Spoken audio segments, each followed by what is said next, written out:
వా ఆయనకి అమిత్ షా, మోడీలు కాదు ఆయనకు కావాల్సింది. ఆర్ఎస్ఎస్ నాయకులు ఎవరైతే ఉంటారో ఆయన వాళ్ళ అనుమతి లేకుండా ఒక్క పని చేయడు, ఒక్క మాట మాట్లాడు.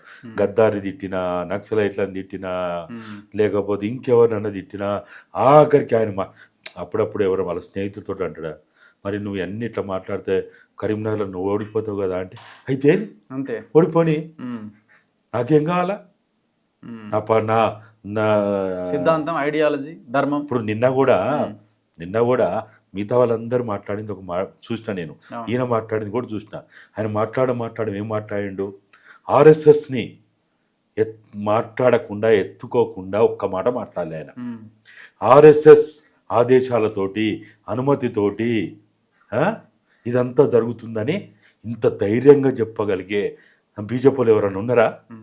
ఈ రాష్ట్రంలో ఎవరైనా ఉన్నారా? లేరు.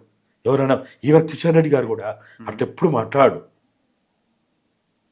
అంటే ఆర్ఎస్ఎస్ అనుమతి ఉంటే, ఆర్ఎస్ఎస్ ఆదేశం ఉంటే, ఆర్ఎస్ఎస్ ఒప్పుకుంటేనే ఏదైనా జరుగుతుంది అని చెప్పకనే ఓపెన్గా చెప్తున్నాడు కదా ఆయన. కాబట్టి ఈ రాష్ట్రంలో ఏది జరగాలన్నా ఖచ్చితంగా ఆర్ఎస్ఎస్ అనుమతితోటి జరుగుతుంది, వాళ్ళ నిర్ణయాలతోటి జరుగుతుంది. కాబట్టి ఈటలన్నా ఇప్పుడు తేల్చుకోవాలి.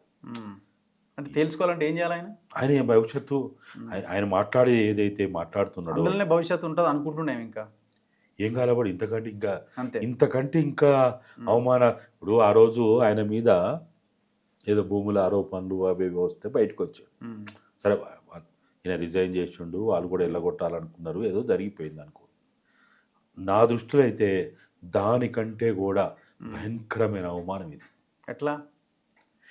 ఇప్పుడు ఆయన ఏదైతే ఆయన బాగా నమ్మిండు. ఆయన వాస్తవంగా చెప్పాలి, పొద్దున 9:30 దాకా నేనే అధ్యక్షుడు అన్నాడట, కార్లు పెట్టండి అన్నాడు, భోజనాలు ఏర్పాటు చేయండి అన్నాడట. అవును. ఇప్పుడు నాకు ఇదంతా ఆల్రెడీ పేపర్లలో వచ్చిన తర్వాత కూడా ఆయన నమ్మతలేడు.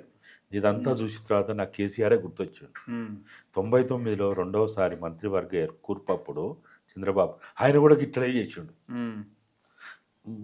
ఆయన ఎవరో వాళ్ళ పిఎలు వాళ్ళు వీళ్ళందరూ కలిసి రాత్రి 9 గంటలకు అయిపోయింది, 10 అయిపోయింది, 11 అయిపోయింది, లిస్టులు ఇంకా ప్రకటన వస్తలేదు అని అంటే, మీరు చెప్పినట్టే పొద్దుగాల అందరినీ రమ్మన్నాడు సిద్దిపేట వాళ్ళని, అందరు రండి అని ఏర్పాట్లు మంచి చెడ్డ. అప్పటికి ట్రాన్స్పోర్ట్ మినిస్టర్, ట్రాన్స్పోర్ట్ కాదు ఇస్తుంది మన కీలక శాఖలు వస్తాయి, ముఖ్యమైన శాఖ వస్తుంది, అయితే గీతే హోమ్ మినిస్టర్ కూడా వస్తుంది, అట్లా లేకపోతే ఫైనాన్స్ వస్తుంది, అది మన్ను మశారం అని ఏదో చెప్పిండట. తెల్లారి లేచిండు, బ్రహ్మాండంగా రెడీ అయిండు, 7 అయింది, 8 అయింది, ఫోన్ వస్తలేదు. లిస్ట్లో వేరే వాళ్ళ టీవీలలో వేరే వాళ్ళే వస్తున్నాయి. మనది టీవీలో రావాలన్నా, మన మనం బోర్డే రెడీగా అన్ని రెడీ పెట్టించిండట. మీరు అన్నట్టు సేమ్ టు సేమ్ నాకు అదే నా కళ్ళ ముందు కనపడ్డది. భయంకరమైన అవమానం ఇది. అయిపోయింది, ఫోన్ చేసిండ్రు, మీడియాలో చూసినాగా నేను, ఆల్రెడీ మోడీ గారు ఫోన్ చేసిండట, రెడీగా అమ్మన్నారట అని కూడా చెప్పారు. ఇప్పుడు అవాస్తవం అనేది ఇప్పుడు ఈటలనే చెప్పాలి. మనం అవాస్తవం అని అనలేము, ఎందుకంటే అది వ్యక్తుల మధ్య జరిగిన ఇది కాబట్టి. వాస్తవం అయితే జరగాలి కదా. ఆ రోజు ఆ నిమిషం వరకు జరిగిందేమో. ఓకే, అట్లా ఒకవేళ జరిగితే అప్పుడు ఆయన ఇంతకంటే అవమానం, ఇంతకంటే మోసం, దగా ఇంకోటి ఉంటుందా?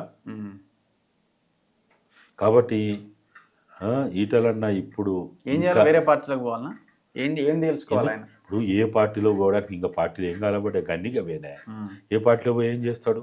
ఆయన చెప్తున్నటువంటి తెలంగాణ ఉద్యమ ఆకాంక్షలు కావచ్చు, అమరవీరుల ఆశయాలు కావచ్చు, రాష్ట్ర సాధన లక్ష్యాలు కావచ్చు, 4 కోట్ల తెలంగాణ ప్రజలు ఏం కోరుకుంటున్ననేది ఆయన బాగా తెలుసు, తెలియందేం కాదు. కాకపోతే వేదికల మీద ఆయన మాట్లాడేది ఆ డయాస్ తగ్గట్టు మాట్లాడతాడేమో కానీ మరి అంత అమాయకుడేం కాదు. ఆయన మొత్తం జీవిత నేపథ్యం, విద్యార్థి జీవిత నేపథ్యం, తర్వాత నేపథ్యం కానీ, లేకపోతే ఆయన పుట్టి పెరిగిన ప్రాంతం యొక్క నేపథ్యం కానీ అంతా ఐసోలేటెడ్గా ఏం లేడు, దాని నుంచో ఊడిపల్లి ఆయన.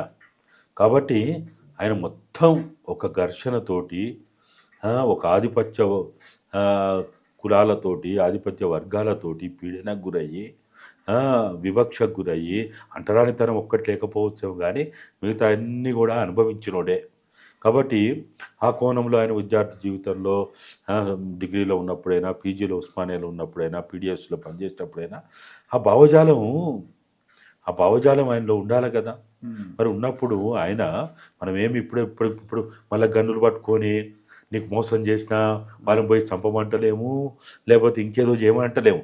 కానీ నీ భావజాల యుద్ధం అయితే చేయాలి కదా, భావజాల పోరాటం అయితే చేయాలి కదా.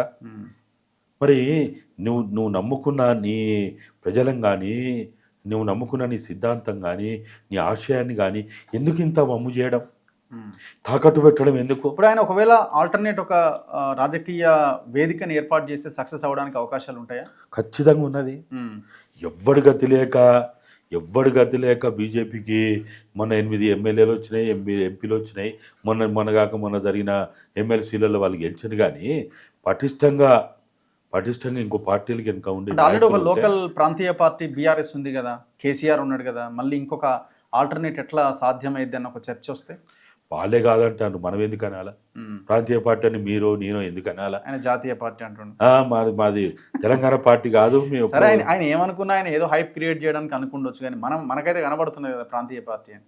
ఆయన అనుకోనప్పుడు మనం ఎందుకు అనుకోవాలా? ఓకే, నువ్వు చాలా గొప్పోడివి, మీది దేశ పార్టీ, భారతదేశ పార్టీ అయ్యా నాయన, నువ్వు భారతదేశంలో హర్యానాలో, పంజాబ్లో, అండమాన్ దీవుల్లో ఇంకా ముందుగా ఈశాన్య భారతదేశం మొత్తం ఆడపోయి రాజ్యం వెళ్ళుకోపో అని చెప్దాం మనం. చెప్పి తెలంగాణ రాష్ట్ర సాధన మీరు చూడండి. ఆంధ్రప్రదేశ్లో కూడా ఎప్పుడైతే తెలుగుదేశం జాతీయ పార్టీ అన్నాడో నిండా మునిగిండు. ఎన్సిపి జాతీయ పార్టీ అన్నాడో మహారాష్ట్రలోనే లేకుండా పోయిండు. ఆర్జేడి ఎప్పుడైతే జాతీయ పార్టీ అన్నాడో బీహార్లో లేకుండా పోయిండు. కాబట్టి బిఎస్పి జాతీయ పార్టీ ఎప్పుడు అన్నాడో ఉత్తరప్రదేశ్లో ఏడు కాకుండా అయిపోయారు. ప్రాంతీయ పార్టీలుగా ప్రారంభించి కాలక్రమంలో జాతీయ పార్టీలుగా రూపాంతరం. ఒక్క పార్టీ చెప్పండి, మీరు ఒక్కటి చెప్పండి చూద్దాం.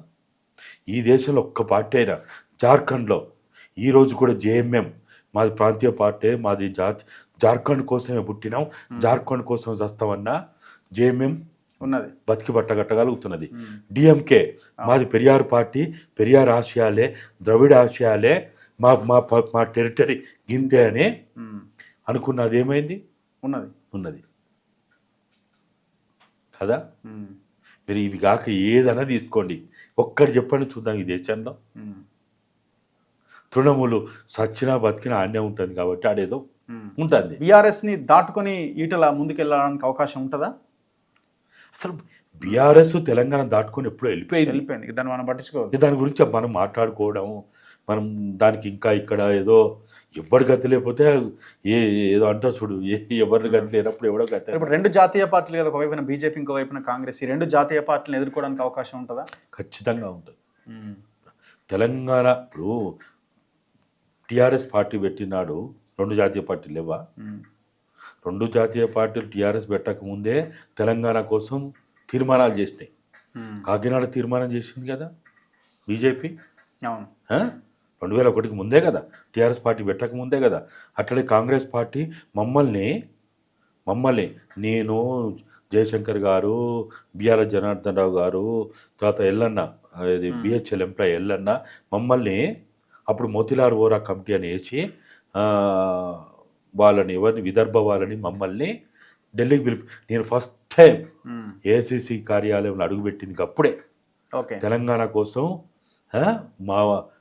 ఎందుకు కావాలి అని చెప్పడానికి మోతిలాల్ వోరా, అప్పుడు ఈయన కూడా ఉండే, అర్కాస్ ఫెర్నాండెస్ కూడా ఉండే, వాళ్ళదే కమిటీ. అది ఆడపోయి అంటే అప్పటికే కాంగ్రెస్ పార్టీ తెలంగాణ కోసం వాళ్ళు మాట్లాడుతూ ఉన్న సమయంలో కాకినాడ తీర్మానం చేసి బీజేపీ ఉన్న సమయం రెండు జాతీయ పార్టీలే కదా. అయినా టీఆర్ఎస్కి అవకాశం వచ్చిందనా లేదా? టీఆర్ఎస్ ప్రజలు నమ్మినా నమ్మలేదా? కానీ ధైర్యం ఉండాలి కదా, అంత ధైర్యం ఉందో లేదో ఆయనకు. ఇక మీలాంటి వాళ్ళందరూ పోయి చెప్పాలా?